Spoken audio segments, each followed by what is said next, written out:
And I know there are people out there who will say things like, well, if like you talk about race is just going to like make people racist. But like, man, like if you're going to try to cure cancer, you have to talk about cancer, like that logic doesn't really work. You have to be able to talk about the problem in order to fix the problem. You're listening to Lives That Speak, a podcast highlighting the remarkable work of Sidwell Friends School alumni. I'm Bryan Garman, head of school at Sidwell Friends, a pre-kindergarten to 12th grade independent Quaker school located in Washington, D.C. Joining us today is Liz Kleinrock, class of 2005. Liz is an anti-bias, anti-racist educator and founder of Teach and Transform. A transracial adoptee, Liz was born in South Korea and grew up in D.C. before attending Washington University in St. Louis. When not in the classroom, Liz works as a facilitator for schools, organizations, and companies across the country, developing anti-racist curricula. In 2018, Liz received Teaching Tolerance's Award for Excellence in Teaching, and her 2019 TED Talk, From Education Everywhere, has been viewed more than 2.5 million times. You can also see her on the Smithsonian Asian Pacific American Center's We Are Not a Stereotype series about breaking down bias against Asian Americans. Liz Kleinrock, welcome to Lives That Speak. Thanks for joining us today. Thank you so much for having me. It's great to be here. It is such a pleasure to be talking with you. I've so enjoyed watching your career take off over the last couple of years, and we're very proud of everything you've accomplished as an educator. It really brings us great joy. Well, thank you. It's We been a have to, wild ride. well, it has, hasn't it? And we have to tell the story about how this podcast came about, right? We had reached out to do this, and it all came about because of a botched DoorDash order, right? Right? I guess we have to thank the malfunction of delivery apps for bringing us together here. Right. So tell us about the endeavor that your partner's in. Yeah, sure. So my partner is a restaurant owner and chef here in DC. His restaurant is called Muchas Gracias. It is like next to Comet Ping Pong on the same block as Politics and Prose on Connecticut Avenue. If anyone's interested in some really awesome Mexican food, you should go check it out. It's very But good. then We just got an advertisement in for him. yes, it's so good. But since COVID has been going on, I typically like to do a lot of work and like writing outside of my home. Like I often have a hard time working at home. And since the restaurant's been closed for such a long time and things are opening back up, I've been working at the bar in the restaurant and just like have really enjoyed having it to myself over the past number of months. So I was at like a week or two ago, I was sitting at the bar at like probably 8 o'clock at night on like a Tuesday or something.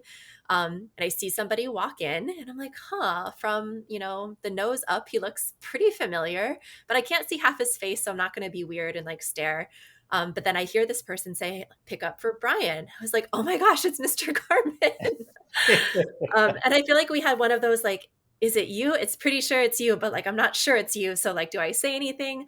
But it was just such a funny little It was reunion. fun. And yeah. Fun and funny to see you. Yeah, I was doing the same thing. I was thinking, I think that's Liz. I can, from above the mask, it looks like Liz. And we both kind of looked away and then realized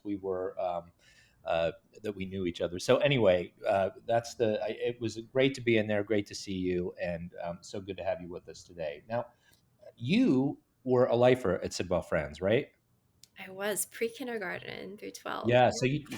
Tell me about your time here. What did you take away with you from Sidwell Friends? Oof. I took away so many things. I think, the thing I love the most are the friendships that I made and like the connections and relationships that I formed.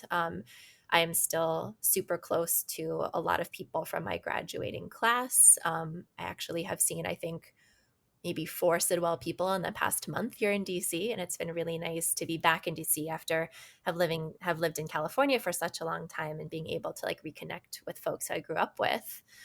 So the relationships for sure. I think like love of reading and love of Mm, inquiry. And that was so built in, especially in my lower school experience. Um, I remember just getting really into like these intense, like thematic year-long units and have really seen the beauty. And I try to bring this into my own teaching as really trying to go deep within one subject and instead of trying to cover like a lot of different things at the same time. And actually, like my parents are really good friends with Denise Gershowitz, who was my Right. one of my second grade teachers. And so I still talk to Mrs. Gershowitz and Miss Kolsky, who I had in second grade. Oh, So it's that's been so really good. fun to still hear what they're up to. And I think it's been fun for them to see me like in my own journey as a teacher as well. Yeah, I'm sure it's very rewarding for them to see that.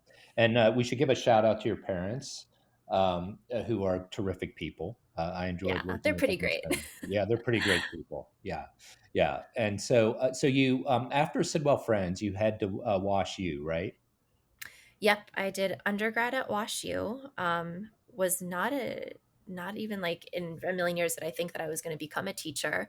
I was actually an East Asian studies major Mm. and didn't tack on a children's studies minor until like my junior year of college. I had started volunteering, doing tutoring after school, working in an after school arts program. And then when I left school, I thought I would try it out. And here I am, still doing it. And so, where did you get your first teaching job? I got my first teaching job through AmeriCorps, actually. I moved Yeah. to Oakland, California, right after graduating from WashU. I graduated in 2009 from college, so like peak recession, but teaching was something that was still hiring. And I taught for 2 years, 1 year in West Oakland, 1 year in East Oakland, first and second grade. I did like in school literacy intervention and taught an after school literacy program, but I had like my own like self contained class of kids who I saw every day throughout the year. And after that, I moved to LA and got my master's at UCLA's teacher education program. Student taught fifth grade in South LA and then got hired as a founding lead teacher at a charter school in East Hollywood, where I taught first through fourth grades for 7 years. And now I'm back in DC. I'm teaching sixth grade English here. So at this point, I've taught first through sixth in the past like 12-ish years. It's been a Uh, lot. Let's go back to that first AmeriCorps assignment for a moment. And what what what did you learn about teaching there that kept you in the profession, right? Because most young people will leave the profession within the first 5 years. What Mhm. what what got you to stay? What did you see that spoke to you? What did you experience? I think there are so many things. It was really challenging. I don't think I've ever been so tired in my life, but I was also really excited to come to work every single day. I had had like one desk job before starting to teach, and I was just so incredibly miserable, like sitting in a little cubicle in front of a computer, like having to be on a phone all day. And with teaching, I loved how social it was. I loved that every day was different. And to this day, I have not been able to find a creative outlet that fulfills me the same way that teaching Mm, does. I feel like I picked up on that like really early on. Also, just kids are so much fun. Like they're mhm, hilarious. They're so insightful. They're so smart. They can absolutely be exhausting. But there were so many things that I loved about like my schooling experience that was I was able to try to bring into my classes in Oakland. Even just things like read alouds. I loved being read to so much. And that was such an amazing part of elementary school at Sidwell. Like library time was like one of my favorites. And being able to introduce a lot of my favorite books to my students and seeing them fall in love with them too was just really awesome and really magical. saying that it's magical is also kind of a way of saying that it's spiritual. Where do you find the spiritual connections in teaching? That's part of what we try to create in a Quaker school, right? How do you take that spirituality and deliver it to your kids on an everyday basis? That's such a good question. I've never been asked that before.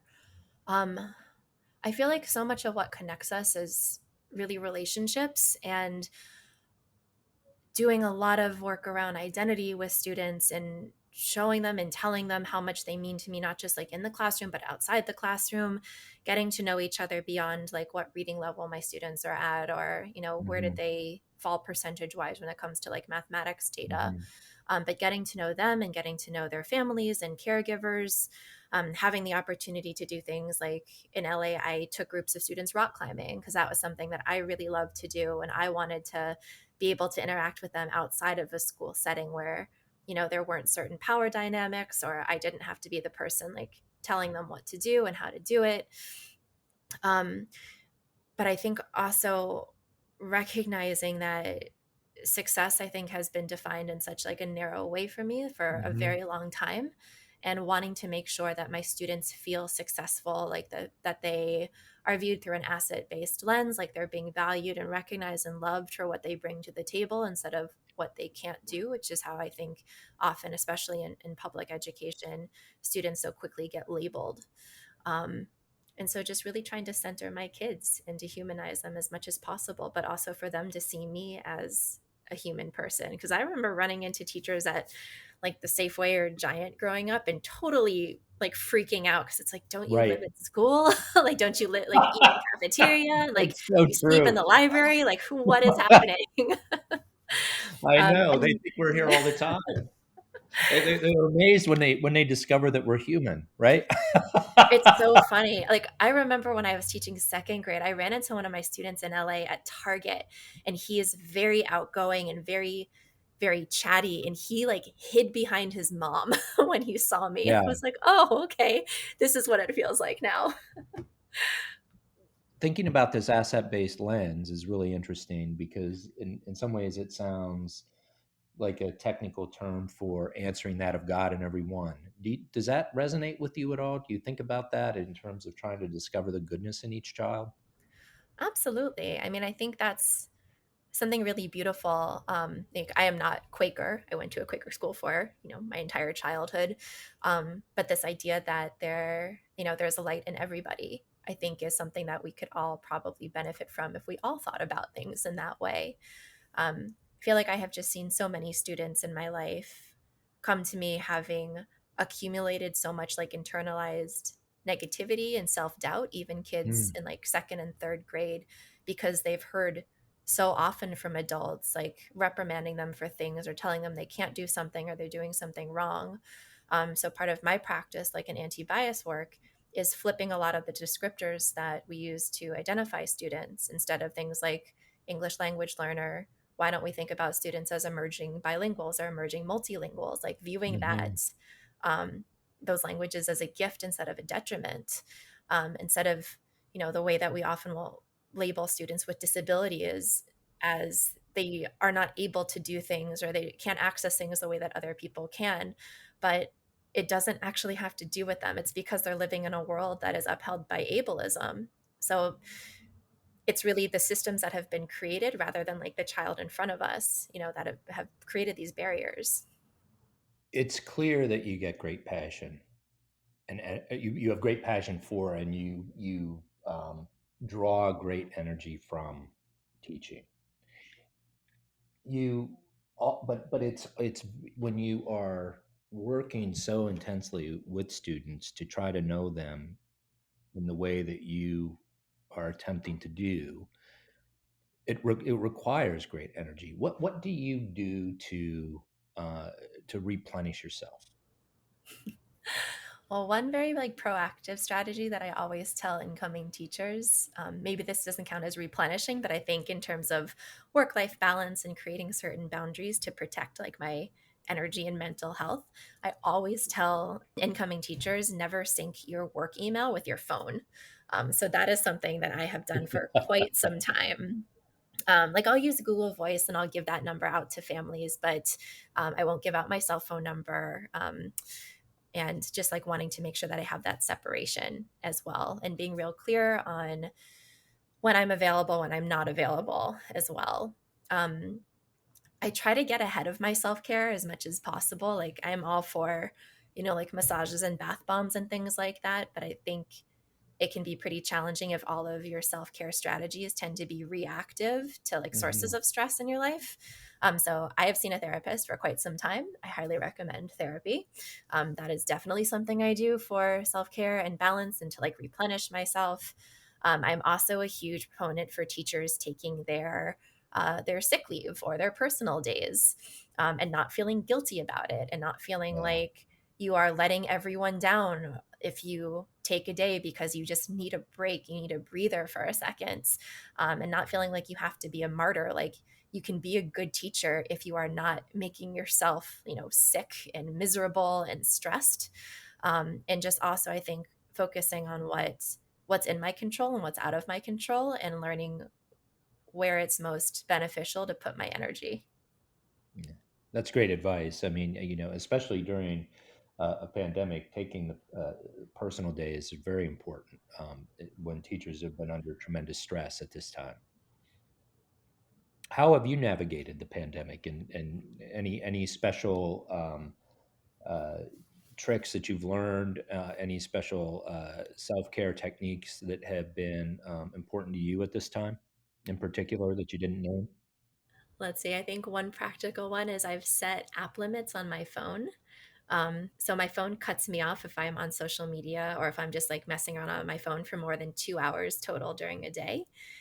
My partner and I both created like secret passcodes for each other's phones. So if my phone locks me out because I've, been on Instagram or chatting with people too much, I can't log back into it. Like that's just done for the day. So that's been a really nice boundary that I kind of relinquish control over. The pandemic has just been really interesting because so much has changed, I think, in all of our lives. But for me, I actually took last school year off from teaching. So I was just in the process of writing my book, and I was just doing consulting with different schools like all over the country. I had actually traveled to um, do a workshop and do PD for another school in Virginia like a week before the pandemic hit. Um, and then all of a sudden, like every conference, every workshop got canceled. So everything moved online. That was really new for me. And just realizing, like halfway into the pandemic, that I really missed my family in DC, it had been a really long time since I had seen them. And that when I thought about looking into the future and things being exactly the way they were and me being in the exact same place, I got really depressed and realized that like that was the cue I needed to make a change. And so the end of June, beginning of July, I packed up all my stuff from LA. I rented a minivan, and two of my best friends and I drove across the country in the middle of the pandemic until we got to DC. And I've been here Yeah. ever since. Well, we're glad to have you back in town. Um, Tell me about the book. Sure. So the book comes out May 25th. It is called Start Here, Start Now, A Guide to Anti-Bias and Anti-Racist Work in Your School Community.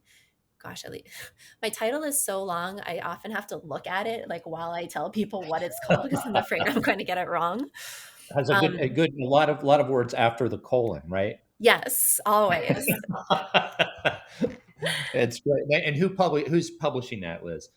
It's with Heinemann Publishing. So they do a lot of teacher and education specific books. Like they've Right. actually published like Readers and Writers Workshop and things like that. Yep. Um, but they've been great, and the book looks beautiful. And it came about after I had actually applied for their fellowship and got rejected, and didn't really think that much about it until a couple months later. I got an email from one of their editors who said like, hey, sorry you didn't get the fellowship, but I really loved your application and what you were writing about. Would you be interested in doing another project with us? And I was like, oh my goodness, that sounds, I like didn't think that by getting turned down for one opportunity that it can lead to something just as good, if not better. And so we came up with this idea to focus on like practical steps to help teachers engage in anti-bias and anti-racist work in their classroom. And actually the themes of all of the chapters were created by other teachers. I went on social media and asked people, hey, like if you're a teacher and you want to be doing this work in your classroom but you're not, why are you not? And got over like 200 responses from people, which I was able to then sort into different categories. And those categories became the themes of each chapter. Um, so there are a lot of like organizers, a lot of guiding questions, a lot of very practical examples of like student work and lesson plans. And the chapters are things like, what if my administration isn't supportive of me? Or what if, 90% of my students and families are white? Or what if I teach math and science? Like, what does this work even mean in these content areas? Mhm. So hopefully there's something for everyone. And I hope that for folks who want to be starting this work but haven't, that this could be like that first step to just get them in the door. When you think about doing anti-bias work or anti-racist work, and you're working with other teachers, what do you often hear is the biggest impediment to uh, putting that into practice in their classrooms? So many things. I think fear is really the underlying cause, and it's just fear of what? Is it fear of your principal? Is it fear of what parents and caregivers are going to say? Is it fear of like your own ignorance and not knowing where to start in order to correct that? Um, I think we often get really tangled up this idea of perfection. I think a lot Yeah. of teachers are perfectionists. We want to know exactly what we're doing when we walk in the door at the beginning of the day. And I think a lot of teachers often have difficulty relinquishing control in their classroom too. And that is something that's really necessary, like to be able to let go and let students guide the conversation and their learning in order to make this really authentic. Because something I also hear from teachers a lot is, well, like, where's the curriculum? Can you give me a curriculum? Can you give me like a binder or a script? Mhm. And I will never be about that, because in terms of being like culturally responsive to your students, this work is going to look different every year because your students change every year. And something that I have tried to remind teachers is the second that anything becomes standardized, if it's a test, if it's a curriculum, it's no longer responsive to your students because it's standardized. So those two things, I think, are often really hard for teachers to hold who are new to this work. I think there's a Mhm. lot of fear around students saying something like problematic or asking a question and a teacher not knowing the answer. But I think there's a lot of power in telling a student, like, I actually have no idea what the answer to that question is, but like, let me go look it up, or like we can research something together and like create this really authentic learning experience that also decenters you as like the so-called expert in the room too. Like we're all figuring this work out together. So, what you describe, the kind of teaching you describe, requires a lot of humility and a lot of courage. How did you get yourself to there to be in the moment and to be so responsive to students without worrying about how the lack of knowledge might undermine you? Well, anti-bias and anti-racism is something that I'm generally very interested in. Like even if I wasn't in the classroom, this is something that I would still want to learn about. This is something that I would still want to talk about with other people and like continue my own education. Um, so a lot of the work that I do with students is around inquiry, and that's also how I was trained Hmm. as a teacher. So in Hmm. this lens of teaching, I might like choose a topic like, okay, we're going to talk about race and like the social construction and like the origin of racism and how it impacts us. Um, but even though I'm choosing the topic, the next step is going to my students and saying, hey, like, what do you think you know about this topic? Like, let's generate our Hmm. background knowledge to figure out like, what do we actually know going into it and what biases and misconceptions do we have too? Hmm. Um, and from there, having kids generate their own questions, like what are they curious about? And oftentimes, the things they're curious about are also things that I'm curious about. And they might even come up with questions that I've never thought of before because children are Right. just kind of brilliant like that. Um, so I Yes. think like having that shared interest like definitely helps, but also just seeing that when I've opened up my classroom space to invite that kind of dialogue and that kind of questioning, the connections that kids make are so incredible that I don't actually need to do a lot of leading. Like I do more facilitating. I try Right. to avoid standing at the front of the room and being thought of as like the expert or like holder of all knowledge. But like the first unit I ever did that I think would be considered like anti-bias was around gender stereotyping. And we Yes. were doing a unit on fairy tales and folk tales in in second grade. Yep. Um, and the things that my kids were noticing about the books we were reading, and then they would come in the next morning and say, like, Miss Liz, like, I watched this movie and like it was so stereotyped. Like the girl acted this way and the boy was like this. And then other kids would chime in. And I think just seeing like their confidence and excitement when they were able to engage with topics like this gave me a lot of the confidence I needed to say, like, oh, cool. Like, it's totally cool if I step back because like they've got this. And you've done a really beautiful job of demonstrating some of that work and pre-assessment and authentic conversation in your TED Talk, which actually there's been a couple of people who have watched that TED Talk, right? I think so.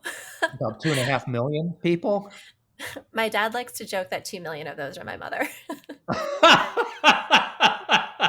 I mean, Ruth has a lot of time on her hands then, right?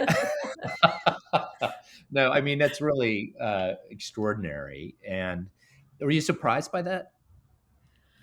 Yeah, I also was just so terrified. I think I blacked out through the entire thing. So the fact that it's up there is just still a little bit surreal. I'm glad it resonated with people. And like to this day, I've done like a lot of workshops and talks for companies like around like anti-racism, especially like May being Asian American Pacific Islander Heritage Month and like doing more talks focused on history. At the end, I always have parents or caregivers in the audience who want to pivot back to like, okay, but how can I talk to my kids at home? Because I think the majority of people, even if you're not a parent or a caregiver, like you know a young person like somewhere in your life. Yeah. And I think being able to provide like tools and strategies and resources to like make adults feel more comfortable talking about it with kids is Yeah. clearly something that's really been needed. And I think like the more I've put out there, I haven't realized like how hungry people are for it. So it's also been very validating in that way too. Yeah, well, it's really a terrific talk, and it's such an extraordinary success and a tribute to what you're doing as an educator. A couple of things that you said there that resonate. One is, how do you talk to the children at home, right? What do you tell parents? Because we're in this moment where uh, we're coming to what feels like another very important racial reckoning in this country, right? We're in the midst of it, and what do you say to parents? How do you instruct them? How do you advise them to talk to young children about these issues? Well, I tell like parents, caregivers, teachers, like no matter who it is, if you're an adult and you're about to have this conversation with a young person, you have to start with yourself. Um, I ask parents and caregivers to think a lot about what they were told or taught about race when they were young, Hmm. and what sorts of emotions or baggage like might they be bringing into the conversation. Um, Knowing that a lot of adults these days were brought up in this era of you don't notice race. Like you don't talk about Hmm. it, you don't point it out. It's like rude, it's disrespectful. So just like ignore it and pretend it's not there. And clearly, like that Colorblind. hasn't, yeah. So like that hasn't gotten us anywhere productive, I think. And I know there are people out there who will say things like, well, if like you talk about race, is just going to like make people racist. But like, man, like if you're going to try to cure cancer, you have to talk about cancer, like that logic doesn't really work. You have to be able Hmm. to talk about the problem in order to fix the problem. So having parents start with themselves, um, and I know like I get a lot of questions around like developmental appropriateness, but I even Hmm. think like an inquiry based lens when working with your own children can be a really powerful entry point. You could say things like, hey, like there have been a lot of protests going on in our country. I'm curious, like, have you heard about Black Lives Matter? Has anyone at school talked about it? And just offering your kids like an opportunity to share what they know and ask questions. And then again, locate different resources so you can continue learning together. If it's like movies or TV shows like you watch as a Hmm. family or books that you read to your kids. So when I work with parents and caregivers, especially those who are the parents of like my own students, when I tell them about what we're doing in class, I always try to give them additional resources where they can continue their own learning, or even like writing guiding questions for them, like, hey, at dinner tonight, try asking your kid like X, Y, or Z. This is what we talked about today. So, like, they should be able to like engage with you, just to also show that what we're doing in school and at home, like, it should be a partnership. It's not learning that happens in isolation. Aside from your own book, which again is coming out on May 25th, what books would you recommend to parents right now in terms of helping to lay the groundwork to have these conversations with their children? Oh, that's a good question. Let's see, for like your own self work, I really like Courageous Conversations About Race, which is by Glenn Singleton. But I use that in a lot of workshops for adults of just helping grown-ups kind of tap into how do I approach conversations about race and racism, and what does that information tell me about, how I need to show up, or like what do I need to watch. My friend Tiffany wrote a really amazing book that came out last year called This Book is Anti-Racist. It's a journal. And so there's also like this companion workbook that talks about race and racism and also has like a bunch of different like reflection exercises. So that could also be, I think, really fun as well. And then, of course, the kids' version of Stamped, there are now three different Hmm. variations of Ibram X. Kendi's book Stamped from the beginning. There's Stamped the Remix for like young adults, and now Dr. Sonia Cherry Paul has adapted it for younger children. So I think even like getting those three, like if you have kids of different ages in your family, and that you're all able to like engage around the same text, but in ways that are like accessible for everyone depending on their age. So Dr. Kendi spoke here at the beginning of the year and has provided a lot of the foundation for the work that we're doing as a school.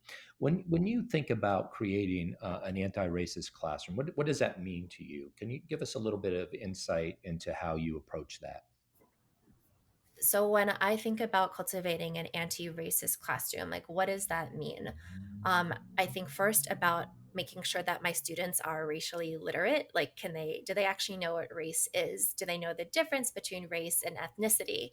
How much work have they done in their own racialized identity development? And especially depending on the age, like what that's going to look like too.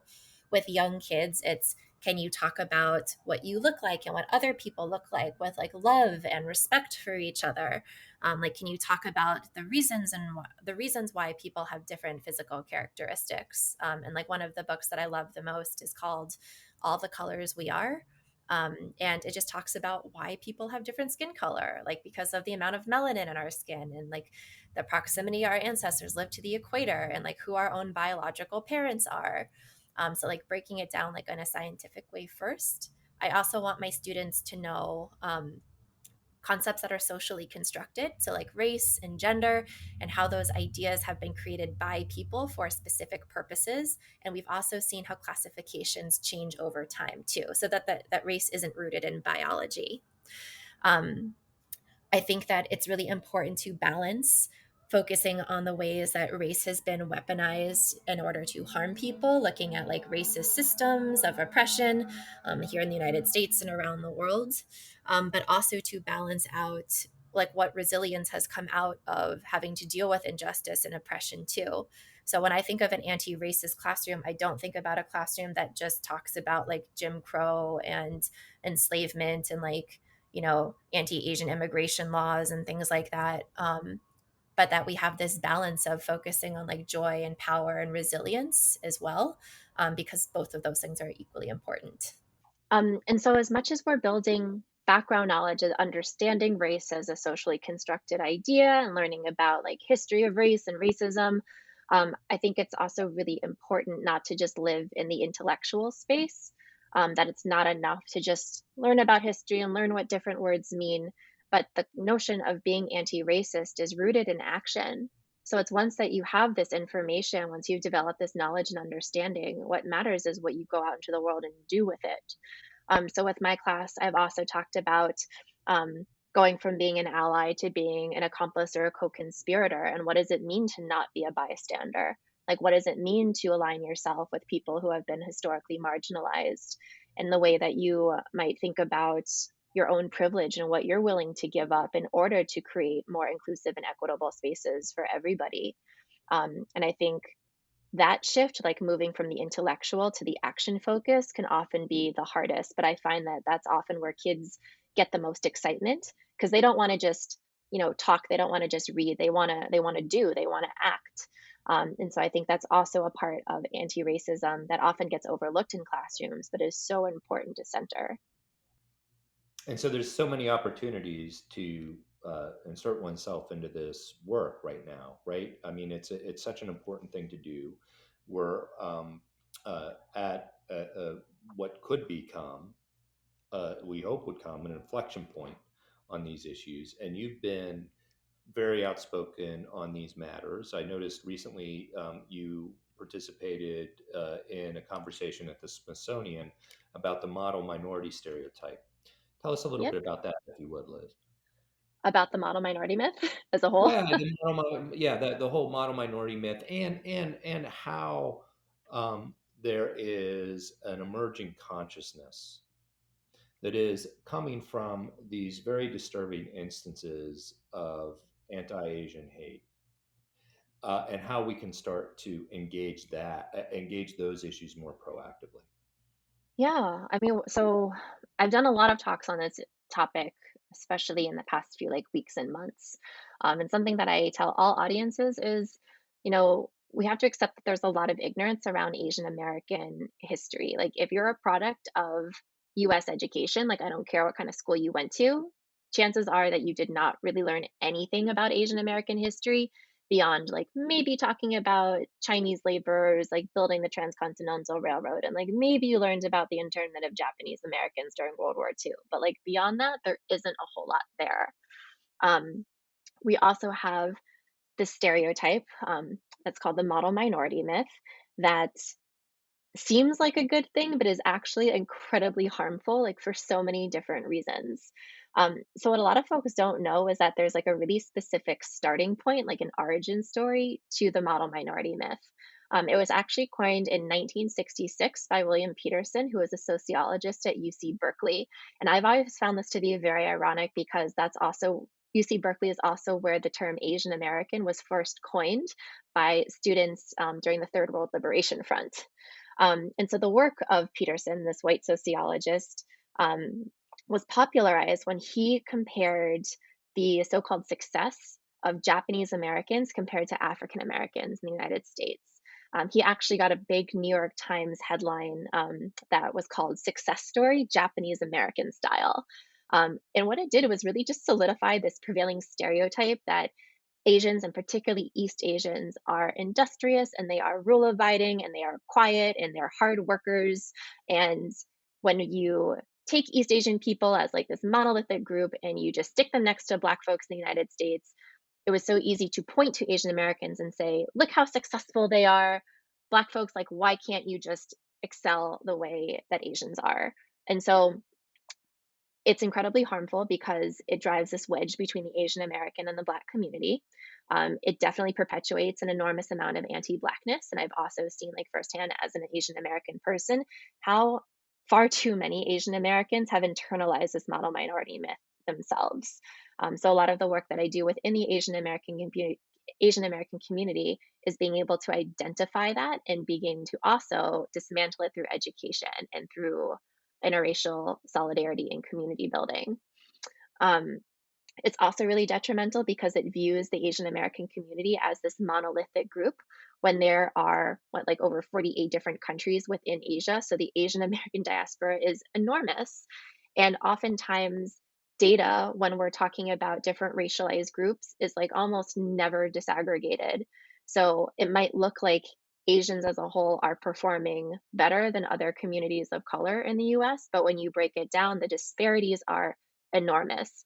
Like, the average income for someone who is Taiwanese American versus like Laotian American or from like Myanmar or Bhutan, like it's enormous. And we don't see that struggle. We don't see what different Asian American groups have been faced with, nor what they've had to overcome. It just erases all of that history and all of that uniqueness as well.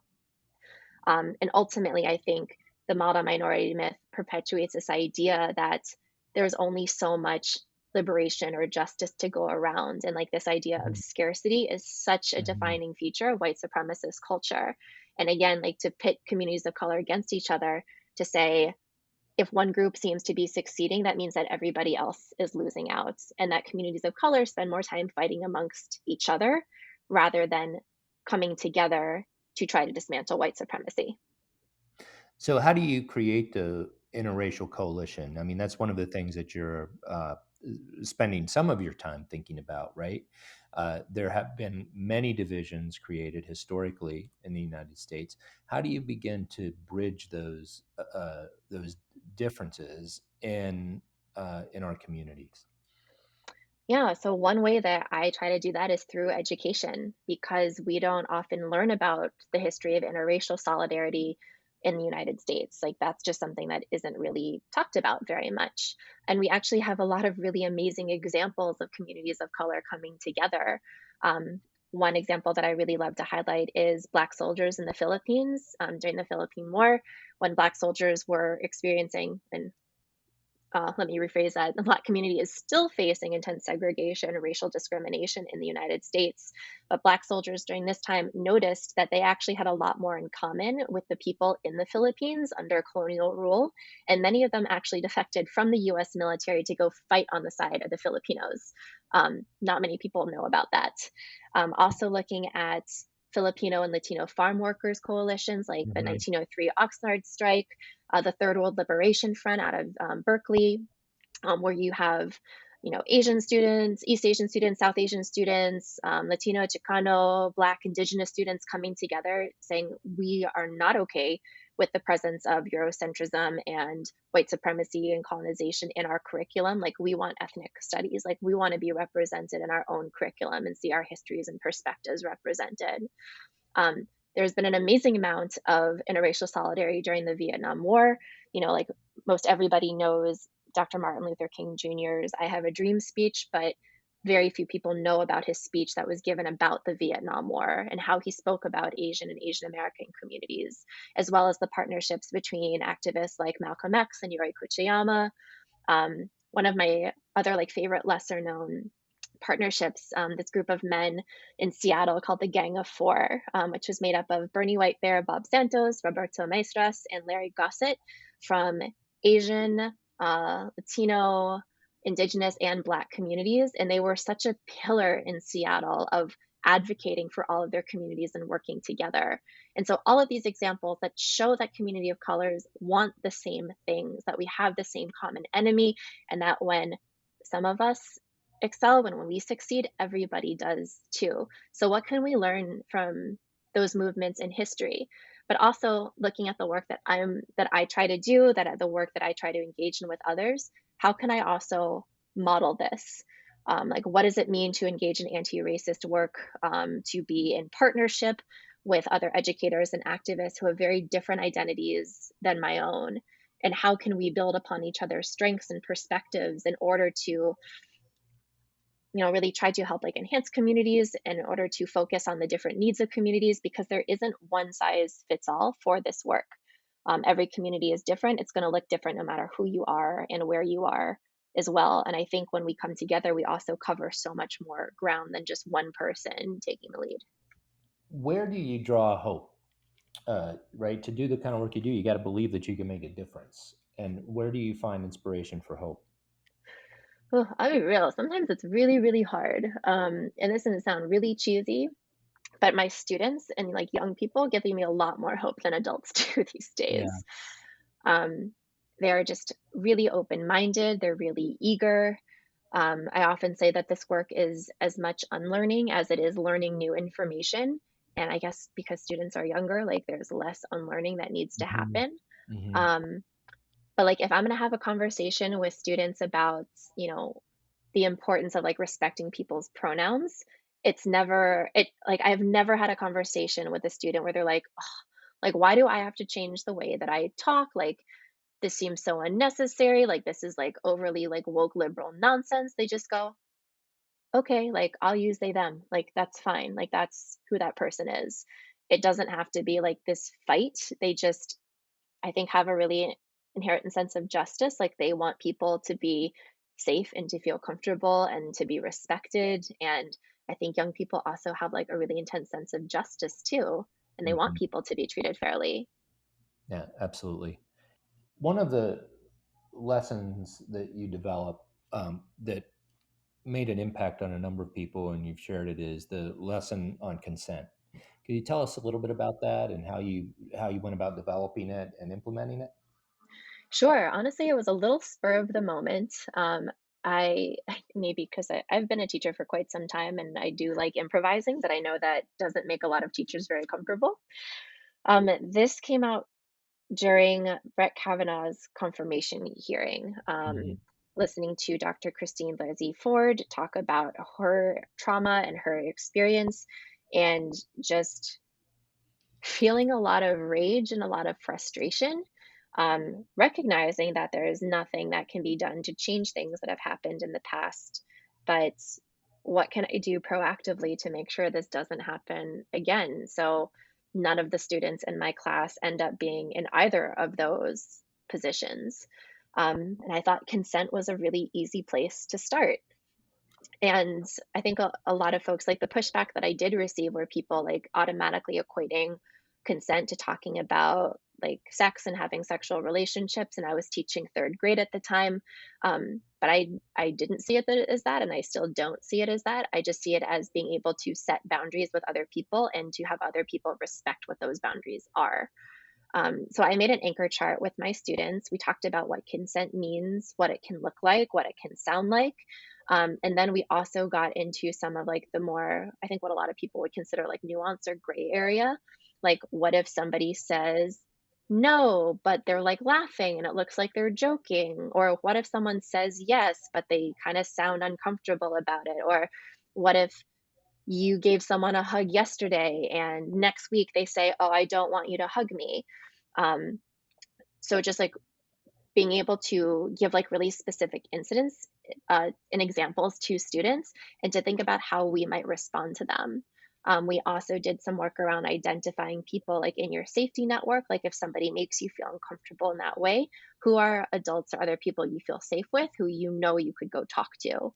Um, we also talked about the difference between like secrets and surprises. Like, what are things that you should keep private and what are things that you should not keep, even if somebody tells you, please don't tell anybody. Hmm. And then we did a lot of, extension activities. Like, I had my kids draw comics of situations where they were giving consent or not giving consent about different things, just to make sure like it was really sticking. And it really took off. It was really validating to see um, how excited a lot of parents and caregivers were, and teachers too, that a lot of folks had been searching for these types of examples and language to simplify it.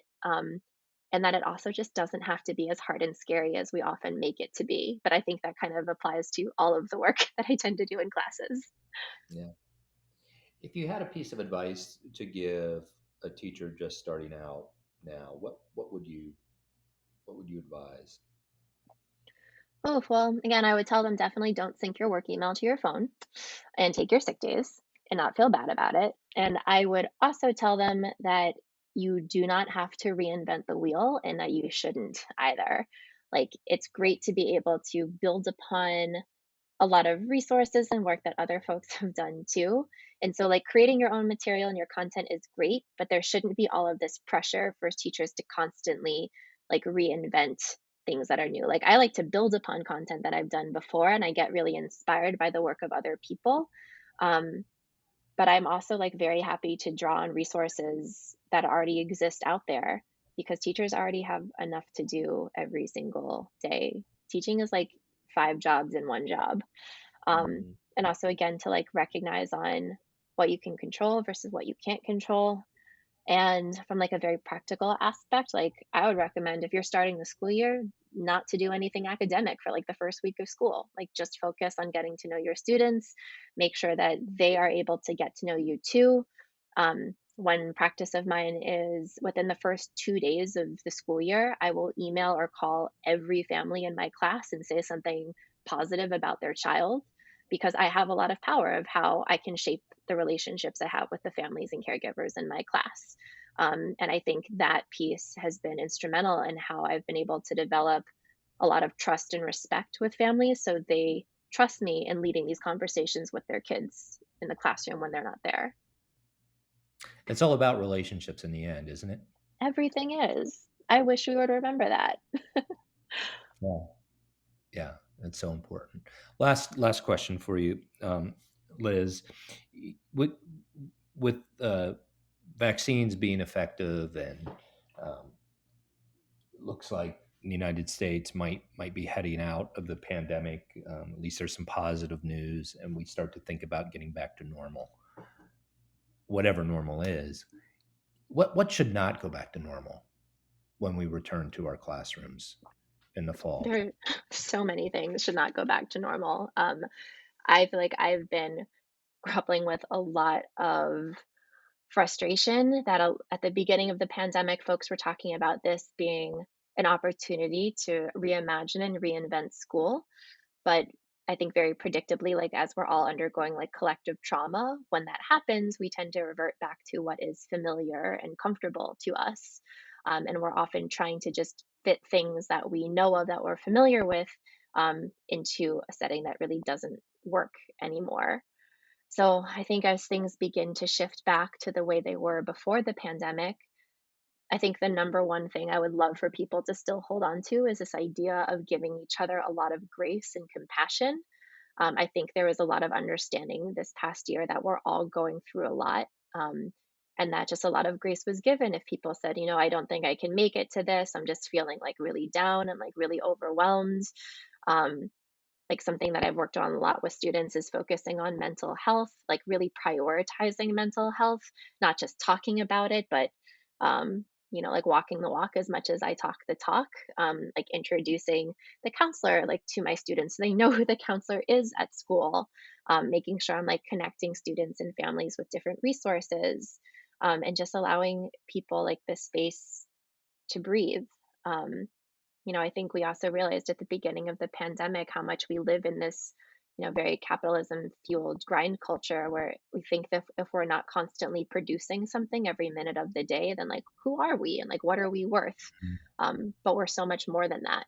And so I hope people can still remember those things as things begin to open up again. I was reading one of the interviews you did with the Smithsonian today, and I noticed that you used the language that you call students in. Tell Hmm. us about that and why that's important, as opposed to calling out. Right? That when you start to think about anti-racism and anti-bias training, there's a distinction that is sometimes made between the calling in and the calling out. How do you think about that? Yeah, I think about calling out as being very closely linked to shame.